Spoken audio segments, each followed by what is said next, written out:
안녕하십니까. 12월 10일 수요일 말씀 묵상 함께 시작하겠습니다. 오늘도 주님께서 우리와 함께 하시고 우리에게 지혜를 주사 세상 가운데 능력 있게 살아갈 수 있도록 도와주시기를 간절히 기도합니다. 오늘 본문은 요한계시록 18장 1절에서부터 8절까지 말씀이고요. 통독하실 말씀은 데살로니가 전서 1장부터 5장까지입니다. 오늘 본문을 읽어보시면 로마의 멸망이 선포되고 있는 것을 볼 수 있는데요. 마치 구약의 선지서들을 읽고 있는 듯한 느낌이 듭니다. 이걸 통해서 하나님께서는 언제나 동일하시고 악인들을 벌하시고 의인들을 세우신다는 사실을 확인할 수 있었으면 좋겠습니다. 그럼 먼저 말씀을 보시겠습니다. 2일 후에 다른 천사가 하늘에서 내려오는 것을 보니 큰 권세를 가졌는데 그의 영광으로 땅이 환하여지더라. 힘찬 음성으로 외쳐 이르되 무너졌도다 무너졌도다 큰 성 바벨론이여, 귀신의 처소와 각종 더러운 영이 모이는 곳과 각종 더럽고 가증한 새들이 모이는 곳이 되었도다. 그 음행의 진노의 포도주로 말미암아 만국이 무너졌으며 또 땅의 왕들이 그와 더불어 음행하였으며 땅의 상인들도 그 사치의 세력으로 치부하였도다. 또 내가 들으니 하늘로부터 다른 음성이 나서 이르되 내 백성아, 거기서 나와 그의 죄에 참여하지 말고 그가 받을 재앙들을 받지 말라. 그의 죄는 하늘에 사무쳤으며 하나님은 그의 불의한 일을 기억하신지라. 그가 준 그대로 그에게 주고 그의 행위대로 갑절을 갚아주고 그가 섞은 잔에도 갑절이나 섞어 그에게 주라.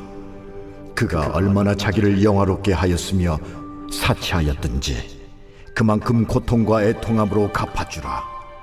그가 마음에 말하기를 나는 여호왕으로 앉은 자요 과부가 아니라 결탄코 애통함을 당하지 아니하리라 하니, 그러므로 하루 동안에 그 재앙들이 이르리니 곧 사망과 애통함과 흉년이라. 그가 또한 불에 살라지리니 그를 심판하시는 주 하나님은 강하신 자이심이라. 우리는 지금 로마의 멸망을 선포하는 본문을 읽어가고 있습니다. 17장에서는 로마를 음녀라 그러고 황제를 짐승들이라 또 왕들을 뿔이라 이렇게 상징적으로 표현을 했는데, 오늘 본문에서는 마치 구약의 선지자들처럼 직접 로마가 멸망할 것이다 라고 선포하고 있는 거죠. 단 로마라고 부르지 않고 바벨론이라고 부른다는 것이 차이가 있을 뿐입니다. 그 어조 자체가 구약 선지자들이 그 주위의 바벨론이나 아수르에게 심판을 선포했던 어조와 매우 비슷해요. 결국 이 모든 것은 하나님께서 과거의 수많은 제국들을 심판하시고 멸하셨던 것처럼 로마도 그렇게 하실 것이다 라는 선언을 하고 있는 거죠.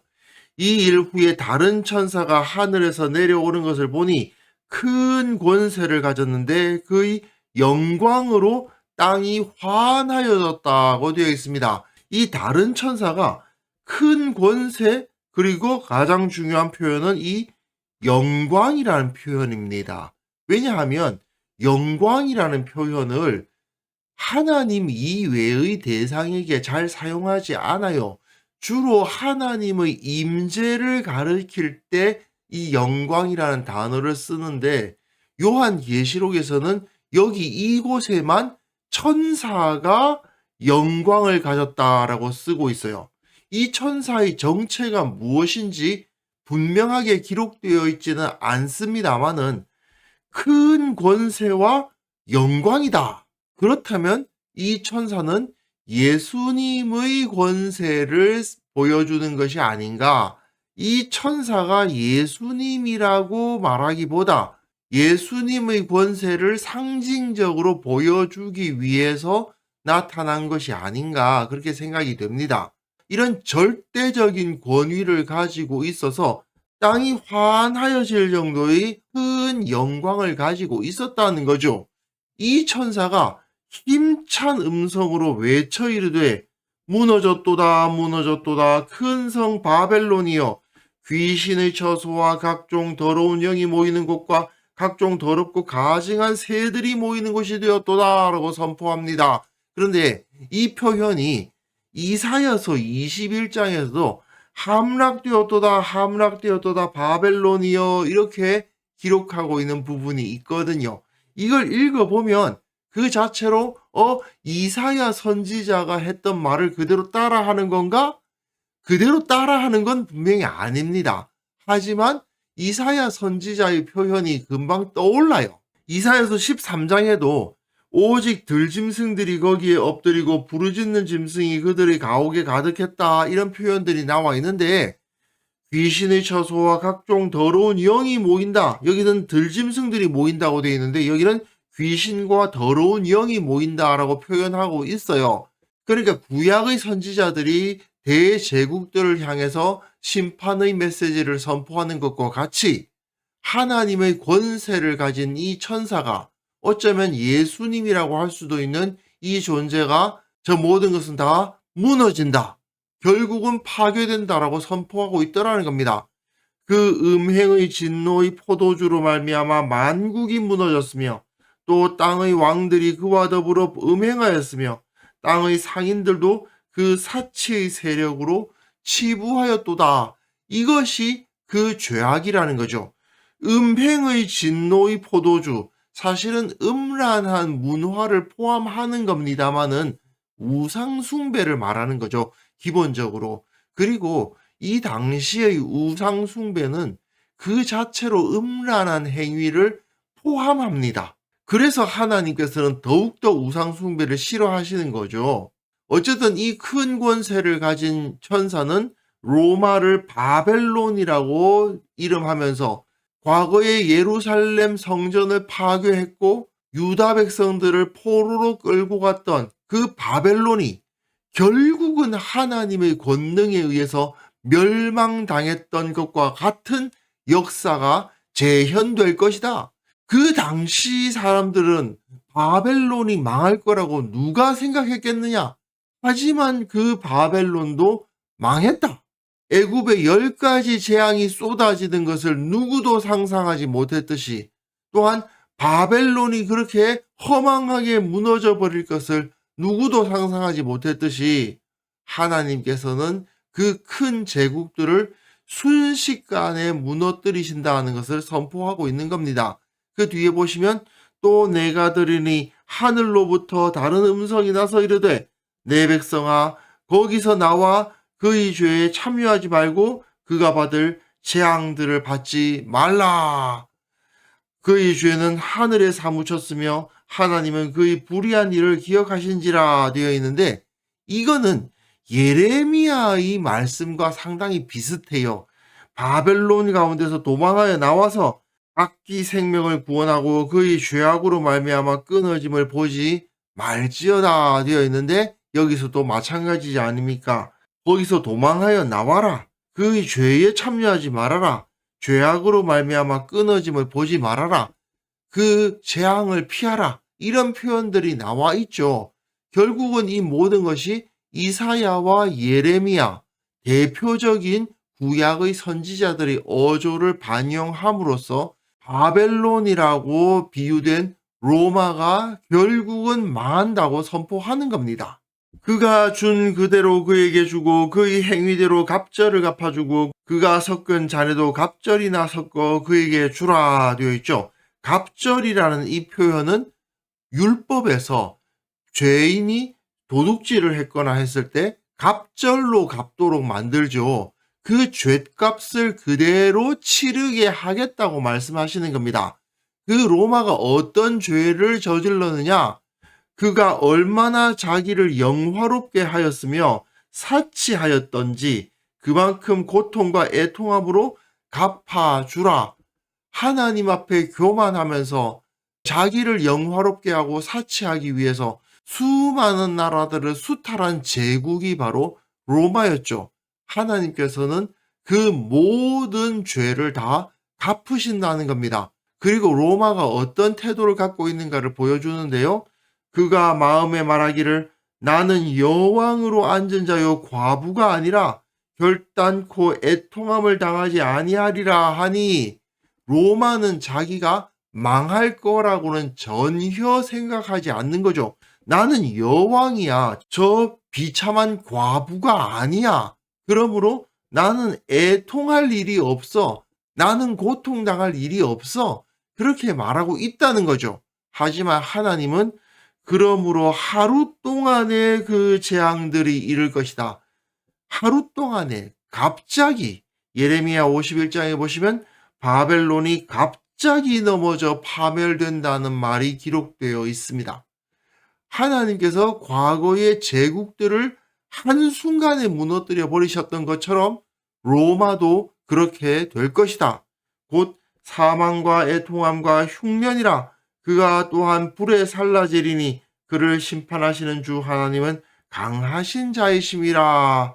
과거의 하나님은 아수르를 멸망시키시고 바벨론을 무너뜨려 버리시고 그리고 그 바벨론을 무너뜨린 페르시아를 망하게 하시고 또 그 페르시아를 망하게 한 헬라, 알렉산더의 헬라를 또한 망하게 하시고 그리고 그 이후에 세워진 로마 역시 하나님의 권세 아래에 있기 때문에 결국은 망한다. 하나님의 백성을 핍박하는 제국은 절대 살아남을 수 없다고 선언하시는 겁니다. 왜 역사가들은 역사가 반복된다는 말을 쓰지 않습니까? 물론 그대로 반복되지 않겠죠. 하지만 비슷비슷한 모습이 자꾸 반복적으로 나타나는 것을 발견하게 됩니다. 사람들은 그 이유를 여러 가지로 설명을 하지만 사실 본질적인 이유는 하나님께서 온 세상의 역사를 주관하고 계시기 때문입니다. 주관자가 같으니까 우리는 현대의 여러 가지 사건들을 보면서 기시감을 느낄 수밖에 없는 거예요. 하나님이 그분의 성품대로 역사를 이끌어가고 계시기 때문에 이 역사는 비슷비슷한 느낌의 사건들이 반복됩니다. 그리고 여기서 우리는 분명한 사실 하나를 붙잡을 수가 있는데요. 하나님을 인정하지 않는 세상 나라, 세상 문화는 결국 파멸할 수밖에 없으며 하나님을 섬기는 자들은 비록 당장은 힘들고 어려운 상황에 놓인다 하더라도 반드시 보호받고 구원받고 승리한다는 사실이죠. 하나님께서는 지금도 하나님께서 보시기에 가장 좋은 방법으로 역사를 이끌어가고 계십니다. 그리고 우리는 그 역사 가운데 서 있는 것입니다.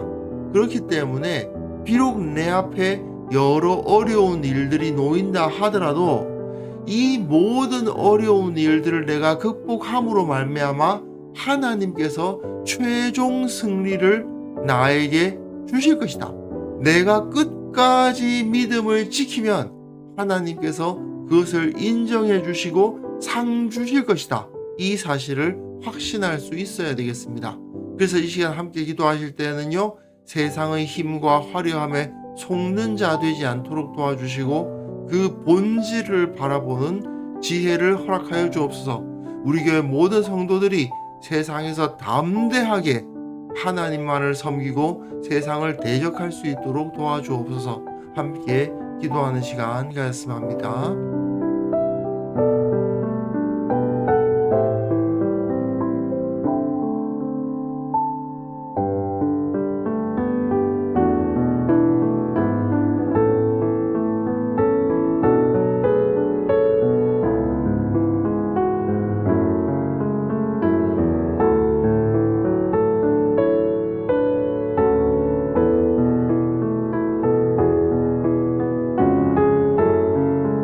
하나님 아버지, 이 세상의 힘, 세상의 화려함에 속지 않도록 도와주시고 그 본질은 결국 하나님 앞에 무너질 수밖에 없는 악한 제국이라는 것을 보게 하여 주시고 내가 그 앞에 무릎 꿇지 않도록 도와주시기를 원합니다.